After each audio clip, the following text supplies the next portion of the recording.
Hi, I'm Amanda Ballman. And I'm Harley Fossett. We read the book Letters to a Young Teacher by Jonathan Kozol. The main point that we were able to find in this book starts out with this quote, "But if there is a common theme in all of this, it has to do with the upholding of a sense of artistry and imaginative creativity on the part of teachers at a time when both are under serious assault." Unquote.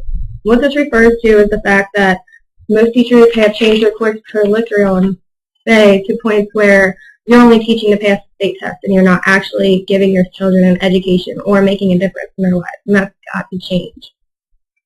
Teachers like these believe that every child who has been entrusted into their own care comes into their classroom with inherent value to begin with. This is talking about how it's hard for students to trust their teachers, but when you finally do get them to trust you, it's a lot. It means a lot to teachers. Another thing that I found very interesting in this book, I felt that was a big point, he quotes, "I guess the message that I wish I could pass on to teachers who are entering public schools for the first time is to enjoy what children say and not insist on what somebody tells us they're supposed to say." He also quotes, "Sometimes at the end of all those ands and buts, there's a piece of hidden treasure where the child tells us something that we never knew about him up to now. And good teachers use that hidden treasure as a key to unlock motivation."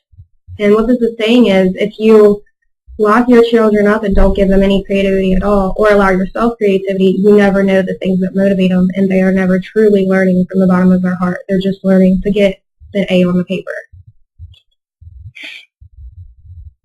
None of us should make the error in assuming that a child who is hostile to us at the start and who retreats into a sullenness and silence of sarcasm, disregard for everything that's going on around him in the room, does not have the will to learn plenty of interesting stuff to teach us too.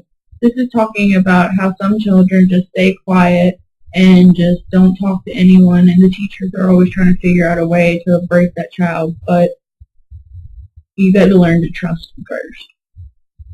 And then last thing that we're going to focus on the book today is, I believe that what he's trying to put across is that we as teachers need to be creative because we are the education of our children, and we have to stand up for our beliefs and for the things we know are right for our kids, or we are not doing what we're supposed to do.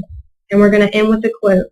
"If we want to teach our children to take pride in their own voices, I think teachers need to fight hard to take pride in their own voices too." And I think that shows a great deal about what this feels like.